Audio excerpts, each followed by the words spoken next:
அனைவருக்கும் வணக்கம். நானே பேசுகிறேன். என்னை தொடர்ந்து ஐயா பெருந்தமிழர் அவர்களும் அதற்கு தொடர்ந்து அண்ணன் மணிசெந்தில் அவர்களும் பேசுவாங்க. உண்மையில் இது போன்ற ஒரு திட்டத்தை தம்பி அற்புதராஜ், தம்பி சண்முகநாதன், தம்பி ரஞ்சித்து, இன்னும் எல்லாருமே தான் உட்காந்து ஒரு மாலை நேரத்தில் அந்த ஆவின் பாலகத்துக்கு பக்கத்தில் இருக்கிற ஒரு டீ கடையில் உட்காந்து பேசிக்கிட்டு இருந்தோம். நம்ம முடிஞ்சிருச்சு, மாநாடு முடிஞ்சிருச்சு, நம்ம எதையாச்சும் ஒன்று செய்யணும். ஏன்னா இப்போ எல்லா இடத்துலையும் எல்லாரையும் ஒன்றிணைக்கிற ஒரு வேலை இருக்குது. இப்போ அங்கே திருவையாறில் கல்லணையிலேருந்து இங்கே வர்றதுக்கு அவங்களுக்கு சிரமமாக இருக்குது, இங்கே இருக்கிறவங்களுக்கு கல்லணைக்கு வர்றதுக்கு சிரமமாக இருக்குது. நம்ம ஒரு கலந்தாய்வு போட்டோம்னா பக்கத்தில் எங்கன்னு கலந்தாய்வு போடுறோமோ அங்கே இருக்கிறவர்கள் மிகுதியாக வந்துடுறாங்க, தூரத்தில் இருக்கிறவங்களுக்கு வர முடியலை. அதோட இது நம்மளுக்கு தெரிஞ்சது. சரி, எல்லாரையும் ஒன்றிணைக்கின்ற ஒவ்வொரு கட்சி மாவட்டத்திற்கும் ஒரு 100 பொறுப்பாளர்கள், ஒவ்வொரு கட்சி மாவட்டத்திலையும் 38 வாக்குச்சாவடி என்பதன் அடிப்படையில் நம்ம வேலையை செய்வோம் அப்படின்னு சொல்லிட்டு இந்த வேலையை செஞ்சோம். நான் ஆரம்பிக்கும் போது சொன்னது மாதிரி தான், நாம் பேசும் பொழுது இந்த மண்டபம் நிறைஞ்சிருக்கும் அப்படின்னு சொன்னோம். உண்மையிலேயே நிறைஞ்சிருக்கு. மிகப்பெரிய வாழ்த்துக்கள், மகிழ்ச்சிகள். ஏன்னா இன்றைக்கி நிறைந்த முகூர்த்த நாள். அதை எல்லாத்தையும் தாண்டி இன்றைக்கி உலகக்கோப்பை கிரிக்கெட்டில் இன்றைக்கி ஃபைனல் மேட்ச்சு. எனக்கு என்ன பிரச்சனைன்னா, இதையெல்லாம் திட்டமிட்டுட்டு மண்டபத்துட்டு சொல்லிவிட்டு சாப்பாட்டுக்கு சொல்லிவிட்டு லண்டன்லேருந்து ஒருத்தரை வர சொல்லிட்டு பார்த்தா அன்னைக்கு வேர்ல்டு கப்பு ஃபைனல் மேட்ச்சு, இளைஞர்களை எப்படி கொண்டுட்டு வர்றது அப்படிங்கிற கவலை. உண்மையிலேயே இந்த பெரிய கூட்டத்தை பார்க்கும்பொழுது பெரிய மகிழ்ச்சி தான். அண்ணன் மணிசெந்தில் அண்ணன் சொன்னாங்க, பாதி நிரம்பிடுச்சுன்னா நல்லதுடா அப்படின்னாங்க. பாதி இல்லைண்ணே, முடிக்கும்போது முழுசாக நிரம்பிடும், நீங்கள் உறுதியாக பாருங்கள். இன்னும் கீழே இருக்கிறாங்க. இப்போது எல்லாருமே தன்னுடைய கருத்தை பதிவு பண்ணிங்க. உண்மையிலேயே இந்த கருத்து ஒரு காலத்தினுடைய அவசியமாக நான் கருதுகிறேன். இந்த இடத்துல வேட்பாளராக நிறுத்தப்பட்டிருக்கிறது நான் இல்லை, நமது தத்துவம் நிறுத்தப்பட்டிருக்கிறது, நமது அண்ணன் நிறுத்தப்பட்டிருக்கிறார். இன்னும் சொல்லப்போனால் இப்போது பேசி போய் அமர்ந்திருக்கிற ஈழத்தமிழர்களினுடைய கனவாக இருக்கின்ற தனித்தமிழீழ சோசியலிச குடியரசினுடைய மலர்ச்சி கனவாக நமது வெற்றிக்காக காத்திருக்குது. உண்மையிலேயே நீங்கள் நாம் தமிழர் கட்சியை மிக நுட்பமாக அருகில் இதுனா இந்த கட்சியோட கொள்கை என்னடா அப்படின்னு சொன்னால், தனித்தமிழீழ சோசியலிச குடியரசை அமைப்பது. அதுதான் இந்த பேருந்து, நாம் தமிழர் கட்சி என்கின்ற பேருந்து தொடங்கப்பட்டதனுடைய நோக்கம். தமிழகத்தினுடைய முதலமைச்சர் பதவியில் அண்ணன் சீமான் அவர்கள் அமரும் பொழுது அந்த நொடியிலிருந்து தான் தனித்தமிழீழ சோசியலிச குடியரசு மலர்வதற்கான ஒரு தொடக்கப்புள்ளி. அப்போ தான் வேலையே ஆரம்பிக்கிறோம். அப்படி தான் நீங்கள் நினச்சிக்கிட்டு இருக்கணும். உண்மையில் 2 நாள் தான் அங்கங்கே போய் சந்தித்தோம்.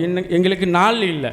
இன்னும் ஒரு 10 நாள் 20 நாள் ஒவ்வொரு கட்சி மாவட்டத்திற்கும் தனித்தனியாக கலந்தாய்வு போட்டிருந்தோம்னா உறுதியாக நம்ம சொன்ன 1000 என்ற இலக்கை அடைஞ்சிருப்போம். என்னை பொறுத்தவரையிலுமே இது 1000 பேருக்கு சமமான ஒரு கூட்டமாக தான் நான் நினைக்கிறேன். அப்புறம் இப்போ இந்த தேர்தல் அணுகுமுறையை பொறுத்தவரையிலையும் களத்தில் இருக்கின்ற முதற்கள போராளிகளாக இருக்கிறவங்களும் சரி, புதுசாக வந்திருக்கிறவங்களும் சரி, யாருக்குமே இது புதுசு இல்லை. நம்ம 4வது தேர்தலை முடித்து 5வது தேர்தலில் இருக்கிறோம். எப்படி அணுக வேண்டும், யாரை போய் அணுகணும் அப்படிங்கிறதே தெரியும். அதே போல் நாம் எப்பயுமே எதிரிகளினுடைய பலவீனத்திற்காக வேலை செய்யக்கூடாது, நமது பலத்திற்காக வேலை செய்யணும். நீங்கள் இங்கே திராவிட முன்னேற்ற கழகத்தில் நிற்கிறது சந்திரசேகரை தான் நம்ம தோற்கடிக்க போகிறோன்னு வேலை செய்யணும். சரிங்களா? அப்படி தான் நீங்கள் வேலை செய்யணும். இங்கே ஒவ்வொரு இளவு வீட்டுக்காக இருந்தாலும் சரி, கருமாதி வீட்டுக்காக இருந்தாலும் சரி, பதிவு பண்ணுகின்ற ரத்னசாமி தான் நிற்கிறார் அதிமுகவில். அவரை தோற்கடிக்கிறதுக்கு தான் நம்ம வேலை செய்கிறோம் அப்படின்னு நீங்கள் வேலை செய்யணும். ஏன்னா நமக்கு காலம் மாற்று வேட்பாளரை கொடுக்குது. அவர் வலிமை இருக்கிறவர் வலிமை. எப்பயுமே போர்க்களத்தில் நிற்பவர்கள் தன்னுடைய வலிமையை நம்பித்தான் இருக்க வேண்டுமே தவிர சந்தர்ப்பத்தையும் எதிரியினுடைய பலவீனத்தையும் நம்பி நாம் நிற்கக்கூடாதுங்கிறத நான் உங்களுக்கு சொல்லிக்கிறேன். ஏன்னா இதே ஆட்களை தான் எதிர்த்து நம்ம 16,000 ஓட்டு 2021 வாங்கினோம். இதே உதயசூரியனை எதிர்த்து தான் நாம் கடந்த பாராளுமன்ற தேர்தலில் இங்கே 30,000 ஓட்டை நம்ம பதிவு பண்ணியிருக்கிறோம். உங்களுக்கு ஒன்று தெரியுமா? கடந்த பாராளுமன்ற தேர்தலில் உதயசூரியனை தவிர்த்து விட்டு மீதி 3 கட்சியாக இருக்கிற எல்லாருமே திருவையாறு தொகுதியில் சமமான ஓட்டை வச்சுருக்கிறோம். அவங்க 30,000, ஒருத்தர் 29,000, நம்ம 28,000 சொச்சோம். அப்போ நாம் நினச்சிக்க வேண்டியது நாம் சமமான பலத்தில் இருக்கிறோம் என்பதை மட்டும் நீங்கள் நினச்சிக்கணும். ஒன்று. இன்னொன்று, உண்மையிலேயே எனக்கு வந்து தெருமுனை கூட்டம் போடுங்க, நாங்கள் செலவெல்லாம் பார்த்துக்குறோம் அப்படிங்கும்போதெல்லாம் மிகப்பெரிய மகிழ்ச்சி. நீங்கள் செய்ய வேண்டியது நீங்கள் எப்போ எங்கே கூப்பிட்டாலும் நான் வந்துடுவேன். நீங்கள் ஒரு ஒருங்கிணைப்பை ஏற்படுத்திட்டு இந்த இடத்துல கூட்டம் போடுவோம் அப்படின்னு சொல்லி நீங்கள் ஒரு ஒருங்கிணைப்பை ஏற்படுத்திட்டு எப்போ கூப்பிட்டாலும் நம்ம வந்துடுவோம். இப்போ நான் இந்த இதில் நான் பகிர்ந்துக்கணும்னு நினச்சது வந்து, நாம் மக்களை போய் அணுகுவதற்கான துண்டறிக்கை ஒரு 30,000 துண்டறிக்கையை வந்து அச்சடித்து கொண்டுட்டு வந்திருக்கோம். உங்களுக்கு எல்லாருக்கும் கட்சி மாவட்டம் சார்பாக நீங்கள் அந்த துண்டறிக்கையை வாங்கிக்கங்க. நீங்கள் பார்க்குற நபர்கள்ட்டெல்லாம் எல்லாருக்கிட்டையும் பேசணும். நீங்கள் நினைக்கிறீங்க இப்போ நம்ம 30,000 வாங்கிட்டோம், 30, 60 அப்படியெல்லாம் ஆகாது. நாம் ஒரு வகுப்பில் பாஸ் மார்க்கை எளிதாக எடுத்துடலாம், 50 மார்க்கை எளிதாக எடுத்துடலாம். 50 மார்க்கை தொட்டால் அதே எளிமையில் வந்து 100 மார்க்கை தொட முடியாது. நாம் 100 மார்க்கை தொடுவதற்கான வேலையை செய்கிறோம்னா மிக கடுமையாக வேலை செய்ய வேண்டிய அவசியம் இருக்குது. அதை நீங்கள் புரிஞ்சுக்கணும். கடுமையாக நம்ம நேரத்தை செலவிடணும். நேரத்தை செலவிட்டால் போதும். நீங்கள் எதையும் சொல்கிறேன், இப்பயும் இந்த மேடையிலையும் சொல்கிறேன், நீங்கள் உங்களுடைய சொந்த பொருளாதாரத்தை இந்த தேர்தலில் ₹1 இழக்க வேண்டாம். எல்லாத்தையும் நாங்கள் பார்த்துக்கிறோம். இப்பயும் சொல்கிறேன், எல்லாத்தையும் நாங்கள் பார்த்துக்கிறோம். நீங்கள் வேலையை மட்டும் ஒரு 100 பேர் கொண்ட கூட்டம்னா 100 பேரை நீங்கள் அணிதிரட்டிடுங்க. அதற்கான செலவினங்களை எப்படியோ பார்த்துக்குவோம். அதெல்லாம் ஒரு பிரச்சனையும் இல்லை. அதன் பிறகு ஒவ்வொரு நம்மளுக்கு இப்போ 3வது அங்கீகரிக்கப்பட்ட கட்சி என்ற நிலையில் இருக்கிறதுனால நமக்கு வந்து வாக்குச்சாவடி முகவர்கள் அந்த இதுக்கு வந்து அடையாளம் காண்பதற்காக புகைப்படத்துடன் கூடிய வாக்காளர் பட்டியல் வந்துருச்சு. அந்த பட்டியலும் தனித்தனியாக 10 கட்சி மாவட்டத்திற்கும் தனித்தனியாக நம்ம ஏற்கனவே ஒவ்வொரு மாத்தூர் கட்சி மாவட்டம்னா எந்தெந்த பகுதி எந்தெந்த ஊராட்சின்னு தனியாக பிரித்து வச்சுருக்கிறோம். மாத்தூர் கட்சி மாவட்ட பொறுப்பாளர் வந்து உங்கள் புகைப்படத்துடன் உங்கள் பகுதிக்கான கட்சி மாவட்டத்திற்கான பட்டியலை வாங்கிட்டு போங்க. அதே போல் ஒரு 2000 1 சுவரொட்டியை நம்ம அடித்து இங்கே எடுத்துகிட்டு வந்திருக்கோம். ஒவ்வொரு கட்சி மாவட்டத்திற்கும் 200 1 சுவரொட்டி நீங்கள் கட்டாயம் வாங்கிட்டு போங்க. அதே போல் 30,000 துண்டறிக்கையில் ஒவ்வொரு கட்சி மாவட்டமும் 3000 துண்டறிக்கையை வாங்கிட்டு போங்க. இது தேர்தல் தேதி தெரியாமல் எதுவுமே இல்லாமல் தலைவர் அண்ணன் வேட்பாளர் படம் சின்னம் பின்னாடி நம்ம முன்னிறுத்துகிற கொள்கை கோட்பாடுகள் லட்சணைகள் இதை மட்டும் வச்சு அடித்தது. ஏன்னா குறைவாக அடித்ததுக்கு அதுக்கு காரணம் என்னென்னா நம்ம தேர்தல் தேதி விரைவாக வந்துடும். அதன் பிறகு தேர்தல் தேதியை போட்டு நாம் அச்சடிக்க போகிறோம். அதனால் ஒவ்வொரு கட்சி மாவட்டத்திற்கும் 3000 சுவரொட்டிகள் 3000 துண்டறிக்கைகள் 200 சுவரொட்டிகள் அதுக்கப்புறம் உங்கள் கட்சி மாவட்டத்திற்கான வாக்காளர் புகைப்படத்துடன் கூடிய வாக்காளருடைய அடையாள பட்டியல் இதை அவசியம் வாங்கிட்டு போகணும். கூடுதலாக நம்ம என்ன செஞ்சுருக்கோம் அப்படின்னு சொன்னால், அந்த இது தந்தி மரத்தில் கட்டி தொங்க விடும் இல்லையா அட்டையும் இன்றைக்கி வந்திருக்கணும். இன்றைக்கி ஞாயிற்றுக்கிழமைங்கிறதுனால அங்கேயே மாட்டிருச்சு, எடுக்க முடியல. 1000 அட்டைகள் நம்ம தயார் பண்ணியிருக்கோம். எல்லாமே வந்து லைட்டு மரத்தில் ஒரு தொடாத அளவிற்கு நம்ம கட்டிட்டோம்னா நாம் இந்த வேலையை எதுக்கு தெரியுமா இவ்வளோ சீக்கிரமாக செய்கிறோம்? தேர்தல் தேதி அறிவித்தா நம்மளால் வேலை செய்ய விடமாட்டாங்க. நம்ம ஒரு போஸ்டர் ஓட்டணும்னா இங்கே அனுமதி வாங்கினியாம்பாங்க.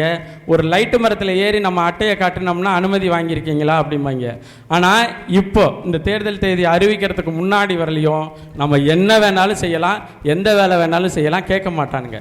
அப்போது அந்த அட்டை வந்த பிறகு அந்த அட்டை வந்து ரொம்ப தெளிவாக இருக்கும். ரொம்ப பணம் கொடுத்து தான் நம்ம அடிச்சிருக்கிறோம். அதில் வந்து 2 அடி உயரம் 1.5 அடி அகலம் அந்த பின்னு போட்டே வந்துடும். ஒரு லேடர் ஏணியை வைக்கிறோம். ஒவ்வொரு முக்கியமான வீதியெல்லாம் வேண்டாம், ரோட்டில் மட்டும் கட்டி விட்டாலே போதும், அதுவே போதும். வீதிகளுக்கெல்லாம் போக வேண்டியதில்லை, முக்கிய சாலைகளில் கட்டிட்டா போதும். நாளைக்கு வந்துடும். ஒவ்வொரு கட்சி மாவட்டத்திற்கும் 100 அட்டையும் அதை கட்டுவதற்கான உபகரண பொருளும் கொண்டாந்து கொடுத்துருவோம். நீங்கள் நாளை இரவே அதை கட்டணும். ஏன்னா நம்ம தாமதிக்கிற ஒவ்வொரு நாளும் தேர்தல் அறிவிச்சிருவாங்க. நம்ம எவ்வளோ தூரத்தில் இருந்தாலும் பிடிச்சி ஆள் வச்சு கூட அகற்றிடுவாங்க. இப்போ இருக்கிற திராவிட முன்னேற்ற கழகமும் அதிமுகவோ அல்லது கூட்டணி கட்சியோ தேர்தல் கமிஷன் வந்து பார்க்காம விட்டா கூட சார் சார் சார் சார் வாங்க சார் அவன் கிள்ளிவிட்டாம்பார் சார் அது மாதிரி சார் சார் சார் அங்கே பாருங்கள் விவசாய சின்னம் இருக்குது இதை எடுங்காமாங்க. ஏன்னா அவ்வளோ பயந்து போயிருக்கிறாங்க. சரிங்களா? அதனால் நாளைக்கு நாம் நாளைக்கு எல்லாருக்கும் கொண்டுட்டு வந்து கொடுக்கறதுக்கான வேலையை நான் ஏற்பாடு செஞ்சிடறேன். அதே போல் இந்த ஒவ்வொரு கட்சி மாவட்டத்துக்கும் கொடுக்குற ஒரு தாள் சுவரொட்டியை உங்களுக்கு தெரியும், ஒவ்வொரு ஊராட்சியும் என்னென்ன பேர் போட்டு உங்களுக்கு எல்லாருக்கும் குரூப்பில் வந்திருக்கு, நான் அனுப்பியிருக்கேன். நீங்கள் ஒரே இடத்துல 10 சுவரொட்டி ஒட்டுறதை விட ஒவ்வொரு ஊராட்சியிலையும் போய் ஒரு சுவரொட்டினாலும் ஒட்டிட்டோம்னா அந்த ஊராட்சிக்கு சின்னமும் வேட்பாளரும் அண்ணனும் போய் சேர்ந்துருவாங்க. அதன் பிறகு நம்ம போவோம். உறுதியாக போன முறை 2021 நின்னப்போ கூட நின்ன தம்பிகள் எல்லாருக்குமே தெரியும், ஒவ்வொரு வீட்டு கதவையும் நாம் தமிழர் கட்சி பிள்ளைகள் 2 முறை தட்டியிருக்கோம். யாருமே போகாத கிராமங்களுக்கு நம்ம சுற்றுப்பயணம் போனோம், ஒவ்வொரு வீடாக இறங்கி ஓட்டு கேட்டிருக்கிறோம். இன்னும் சொல்லப்போனால் தேர்தல் பரப்புரை முடிகிறப்ப வல்லம்புதூரில் தான் போய் முடித்தோம். அப்படி எல்லா இடத்துலையும் இந்த வாட்டி நாம் சொல்கிறது என்னென்னா, முதல்ல கல்லணையில் 1வது பூத்து நமது வாக்குச்சாவடி இப்போ விரிவாக இருக்குது. இது எல்லாத்தையுமே நான் சொல்லிடுறேன், ஏன்னா நான் நிறைய இனிமேலுக்கு உங்களோட பேச போகிறேன். தேர்தல் கண்டென்ட்டை மட்டும் நான் சொல்லிடுறேன். 338 வாக்குச்சாவடிகள் திருவையாறு சட்டமன்ற தொகுதி. நம்ம 309 இருந்தோம், அடுத்து 314, இன்றைக்கி 338 வாக்குச்சாவடிகள் நமக்கு ஒதுக்கப்பட்டிருக்கு திருத்தப்பட்ட வாக்காளர் பட்டியலில். அப்போ 338 வாக்குச்சாவடியையும் நாம் போய் அணுக போகிறோம். அதற்கு வாக்குச்சாவடி முகவர்களை போட போகிறோம். இப்போ இதுதான் செய்தி உங்களோட பகிர்ந்துக்கணும்னு நினச்ச முக்கியமான செய்தி. இன்னமும் கூடுதலாக நீங்கள் நம்ம ஒரே ஒரு இலக்கு தான், நம்ம ஏற்கனவே இருந்த நிலையிலிருந்து 2 மடங்கு 3 மடங்கு வாக்குகளை பெற்றுட்டோம்னா நம்ம வெற்றியை யாராலும் தடுக்க முடியாது. ஏற்கனவே வாக்கு செலுத்த ஒருத்தர் 2 பேரை கன்வின்ஸ் பண்ணாங்கன்னா, வாக்கு செலுத்தாத 2 பேரை வாக்கு செலுத்த வச்சுட்டாங்கன்னா, நாம் ஏற்கனவே 30,000 இருக்கிற நாம் 90,000 மாறிடுவோம். 90,000 உறுதியான வெற்றி ஓட்டு. ஏன்னா இப்போ 4 முனை போட்டு எங்கே போய் நிற்க போகிறாங்கன்னு தெரியல. இப்போ அதிலலாம் இன்னும் அரசியலாக நம்ம பேசணும்னா, போன வாட்டி களத்தில் வெட்டிக்கிட்டு நின்ன 2 பேரும் இப்போ ஒட்டிக்கிட்டு நிற்கிறாங்க. இப்போ புரியுதா உங்களுக்கு? அதிமுக கூட்டணியில் போன முறை அமமுகவும் பாரதிய ஜனதாவும் வெட்டிக்கிட்டு நின்னாங்க, தலைவர்கள் ஒட்டிக்கிட்டாங்க, ஆனால் தொண்டர்கள் ஒட்டிக்காமல் நிற்கிறாங்க. தம்பி தென்னரசு சொன்ன மாதிரி அது மாதிரி ஆட்களை எல்லாம் போய் அணுகி நாம் வாக்கு சேகரிக்கணும். அதே போல் இன்னொரு பேச்சும் அடிப்படுது. இந்த திருவையாறு சட்டமன்ற தொகுதி ஸ்ரீதர் வாண்டையாரும் கேட்டுக்கிட்டு மல்லு கட்டிக்கிட்டு நிற்கிறாரு அப்படின்னு. ஸ்ரீதர் வாண்டையார் நின்னா நாம் கேட்காமலே விடுதலை சிறுத்தைகள் ஓட்டு நமக்கு உறுதியாக விழுவோம். நாம் கேட்காமலே மற்ற ஆட்களுடைய ஓட்டு நம்மளுக்கு உறுதியாக விழுவோம். அவங்களெல்லாம் நம்ம போய் அணுகி ஓட்டு கேட்கணும். அப்போ நாம் நம்மளுடைய பலத்திற்கும் வேலை செய்ய வேண்டும். அறிவிக்கப்படுற எதிரிகளினுடைய பலவீனத்தையும் கணித்து வேலை செய்ய வேண்டும். அதில் நம்ம உறுதியாக இருக்கிறோம். நம்ம தேர்தல் சுற்றுப்பயணத்தை உறுதியாக தொடங்கிடுவோம். ஒரு 4 முன்ன மாதிரியே கரிகால் பெருவளத்தானுடைய சிலைக்கு மாலை போட்டு தொடங்கினாலும் சரி, நாம் இனத்தின் விடுதலைக்காக தீக்குளித்து இறந்து போன முத்துக்குமாரினுடைய சிலைக்கு மாலை போட்டு தொடங்கினாலும் சரி, பொறுப்பாளர்கள் என்ன முடிவு பண்ணுறாங்களோ கேட்டுருவோம். ஏன்னா எனக்கு அதில் ஒரு சின்ன சங்கடம் இருக்குது. ஏன்னா முத்துக்குமார் இருக்கிற சிலையை பக்கத்தில் இப்போ போய் ஒரு காவாலி பைய சிலையும் வச்சுட்டாங்க. நம்ம போய் அங்கே மாலை போட்டுட்டு இவனை திட்டாமல் எப்படி வர்றது அப்படிங்கிற ஒரு வருத்தமும் இருக்குது. நம்ம உறுதியாக அகற்றுவோம். அந்த சிலை முத்துக்குமார் சிலைக்கு பக்கத்தில் உறுதியாக இருக்காது. அதை சீமானாகிய நான் என்ற அண்ணன் சீமான் சொல்லுகின்ற பொழுது அந்த கூட்டத்தில் செந்தில்நாதனாகிய நான் இருந்தேன்னா உறுதியாக நம்ம தேர்தல் வாக்குறுதியின் முதல் வாக்குறுதி முத்துக்குமார் சிலைக்கு அருகில் வேறு எந்த முண்டக்கலப்ப சிலையும் இருக்காது, அகற்றுவோம். நீங்கள் நம்பிக்கையோடு நில்லுங்க. நீங்கள் எப்போ கூப்பிட்டாலும் என்ன வேலைனாலும் நான் உறுதியாக உங்கள் கூட நான் நின்றுருக்கேன். அவ்வளோதான். நம்ம அதற்கு நான் அப்படியா இருப்பேன், உயிராக இருப்பேன், தங்கமாக இருப்பேன் அப்படியெல்லாம் இல்லை. நாம் மாவீரர்களுக்கு உறுதியாக இருப்போம், சீமானனுக்கு உறுதியாக இருப்போம், கொள்கை கோட்பாடுகளுக்கு உறுதியாக இருப்போம். அவ்வளோதான். நீங்கள் யாரும் தனிப்பட்ட செந்தில்நாதனுக்காக வேலை செய்யவில்லை, 50,000 மாவீரர்களினுடைய கனவுக்காக வேலை செய்கிறோம் அப்படின்னு நினச்சிங்கன்னா நீங்களாக வேலை செய்வீங்க. நான் சொல்லவே வேண்டியதில்லை, நீங்களாக வேலை செய்வீங்க. அந்த இதை நம்ம பார்ப்போம். தேர்தலை பொறுத்தவரையிலையும் ஒவ்வொரு கட்சி மாவட்டமும் ஒவ்வொரு அணுகுமுறை. இப்போ நம்ம இன்னொரு முக்கியமான செய்தியை உங்கள்கிட்ட பகிர்ந்துக்கணும்னு நினைக்கிறேன். நம்ம 10 கட்சி மாவட்டத்தினுடைய தனித்தனி பிரச்சனைகளை தனித்தனி 10 நிமிடமாக காணொலிக்காக தயாரிச்சிருக்கிறோம். இப்போ மாத்தூர் கட்சி மாவட்டத்திற்கு மட்டும் தனியாக ட்ரோன் வச்சு அந்த கட்சி மாவட்டத்தினுடைய ஏரியாவை ஷூட் பண்ணி அந்த கட்சி மாவட்டத்தில் இருக்கின்ற பிரச்சனைகளை தனியாக அட்ரஸ் பண்ணி வேட்பாளராகிய நான் வந்து 10 நிமிஷம் மாத்தூர் கட்சி மாவட்ட பிரச்சனையும் அதற்கு தீர்வை மட்டும் 10 நிமிஷம் பேசியிருக்கோம். அதெல்லாம் வீடியோ எடிட்டிங்கில் இருக்குது. கல்லணையுடைய கட்சி மாவட்டத்தினுடைய எல்லா பகுதிகளையும் கவர் பண்ணி கல்லணை கட்சி மாவட்டத்தில் உள்ள சிக்கலை மட்டும் தனியாக, மாரினேரியில் என்ன சிக்கல், கடம்பங்குடியில் என்ன சிக்கல், ஆலக்குடியில் என்ன சிக்கல்னு தனித்தனியாக அட்ரஸ் பண்ணி தனித்தனியான காணொளி பதிவுகள் தயாராகிக்கிட்டு இருக்கு. உறுதியாக எல்லாமே இன்னும் ஒரு வாரத்தில் உங்களுக்கு வந்து சேர்ந்துடும். அப்போ அந்த கட்சி மாவட்டத்தில் இருக்கிற உறவுகள் நீங்கள் எனக்கு பார்த்தீங்கன்னா நான் எந்த குழுவில் இருக்கிறோம்லையே என்னுடைய வாட்ஸ்அப் குழு மட்டும் 1000 குழு இருக்குது. அப்போ அந்த நான் 1000 குழுவில் இருக்கிறேன்னா குறைந்தபட்சம் நீங்கள் 500 குழுவில்னாலும் இருப்பீங்க. அந்த 500 குழுவில் ஊரை சார்ந்த குழு ஒரு 10 குழுனாலும் இருக்கும். நீங்கள் அந்த குழுவில் பகிர்ந்து விடுங்க. அந்த மாறுநேர்னா மாறுநேர்னு சொல்லி பேசுவோம், கல்லணைன்னா கல்லணைன்னு சொல்லி பேசுவோம், கோயிலடினா கோயிலடின்னு சொல்லி பேசுகிறோம், திருச்சினம்புண்டினா அப்படி சொல்லி ஊர் சொல்லி பேசும் பொழுது அந்த மக்களை நாம் இன்னும் நெருக்கமாக அணுகுவோம். அதற்கான வேலை அது ஒரு பெரிய பொருள் செலவில் தான் செஞ்சுட்டு இருக்கு. ஆனால் அதை பற்றி கவலைப்படாதீங்க. நாம் சீமானனை இந்த முறை டிஜிட்டலாக போய் எல்லாரையும் அணுகணுண்டாங்கிற மாதிரி நம்ம டிஜிட்டலாக அணுகிறதுக்குமான வேலையும் நம்ம செஞ்சுக்கிட்டு இருக்கோம். கூடுதலாக வந்து நம்ம பக்கத்து இருக்கிற வேலையை வந்து பிரிச்சுக்கிட்டு உங்கள் ஊரில் அட்ரஸ் பண்ணாத பிரச்சனை இருந்துச்சுன்னா அதையும் பகிர்ந்துக்கங்க. நம்ம உறுதியாக இந்த முறை வெல்லுவோம். எல்லாரும் மாதிரியும் வாக்கு சதவீதம் உயர்வு அதெல்லாம் பேசவே கூடாது. இந்த முறை வெல்லாவிட்டால் வேற எந்த முறையும் வெல்ல முடியாது. இந்த முறை தமிழ் தேசியத்தினுடைய கனவு மெய்ப்படாவிட்டால் வேற எந்த முறையும் மெய்ப்படாது. ஏன்னா இன்னும் ஒரு 5 வருஷத்துக்குள்ளே முடிச்சிருவான், மொத்தமாக முடிச்சிருவான். இப்பயே ஒன்றும் இல்லை முடிச்சிட்டான். நாம் இப்போ வந்து எழில் கொஞ்சம் திருவையாறு எங்கள் கனவுன்னு தான் அந்த 10 காணொளி பதிவும் தயாரிக்கிறோம். எழில் கொஞ்சம் திருவையாறு எங்கள் கனவு அப்படின்னு சீமான் அண்ணன் படம் போட்டு அந்த காணொலிகளை தயாரிக்கிறோம். இந்த எழில் கொஞ்சம் திருவையாறு எழிலாகவே இருக்கணும்னா அது நம்ம கையில் தான் இருக்குது. இந்த முறை விட்டோம் என்றால் வேறு எந்த முறையும் நம்மளால் வெற்றி பெற முடியாதுன்னு இல்லை. ஆனால் வெற்றி பெற்று என்ன செய்ய போகிறோம்? இங்கே 6 இருக்குது. இந்த 6 வந்து துரை சந்திரசேகர் அள்ளி விற்று முடித்த பிறகு நம்ம என்ன செய்ய போகிறோம்? இந்த கல்லணை கால்வாய் நிலத்தடி நீரினுடைய ஆதாரமாக இருந்ததில் காங்கிரீட் ரோடு போட்டு முடிச்சுட்டான். நம்ம என்ன செஞ்சுட்டோம்? அப்போ இந்த முறை நம்ம விட்டோம்னா நம்மளால் என்ன வேணாலும் செய்ய முடியும். நம்ம செய்ய முடியாத அளவிற்கு இவங்க முடிச்சு விட்ருவாங்க அப்படிங்கிறது தான் செய்தி. ஒவ்வொரு கட்சி மாவட்டமும் தேர்தலில் அவங்க கட்சி மாவட்டத்தில் முக்கியமான ஆட்கள் இருக்கிறாங்க. அண்ணன் நீங்கள் வாங்க சந்திக்கலான்னா நான் நாளையிலிருந்தே அந்நியமாக இருக்கிறேன். நீங்கள் எப்போ கூப்பிட்டாலும் வந்துடுவேன். நீங்கள் கூட்டுட்டு போய் அந்த கட்சி மாவட்டத்தில் இவர் முக்கியமானவர்னா இவரை சந்திக்கணுன்னே நம்ம போவோம். அவருக்கு நம்ம தான் சால்வை வாங்க மாட்டோம். அவருக்கு சால்வையை போட்டு இந்த முறை எங்களுக்கு ஆதரவு கொடுங்க, நீங்கள் எங்களுக்காக நில்லுங்க, நம்ம போய் அவங்களுக்கு போடுவோம். அப்போ ஒவ்வொரு கட்சி மாவட்ட பொறுப்பாளர்களும் அதை வேலை செய்யுங்க. இப்போ நீங்கள் தேர்தல் தேதி அறிவிக்கிறதுக்கு முன்னாடி இந்த துண்டறிக்கை இதெல்லாம் பண்ணுறது, ஒட்டுறது, மக்கள்கிட்ட கொண்டு போய் சின்னத்தை சேர்க்கறது, உங்கள் பகுதியில் இருக்கிற முக்கியமான நபர்களை அழைத்து சந்திக்கிறது, இது எல்லா வேலையும் நீங்கள் செய்யுங்க. தேர்தல் தேதி அறிவித்த அடுத்த நாளில் நாம் பாயிற வேகத்தில் அவன் அமைதியாயிடணும். நமக்கு எதிர் கூட அவர் அண்ணன் ராமலிங்க அண்ணன் சொல்லுவார், நாம் எதையும் நேர் நின்று அடிக்கணுங்க. நாம் வந்து அவன்கிட்டலாம் 5 பேர் அப்படிலாம் நம்ம உறுதியாக நேர் நின்று அடிப்போம். நமக்கு நேர் நிற்க விட்டாங்க, அவங்க ஓரமாக நின்று எதையாச்சும் பேசிகிட்டு இருப்பாங்க.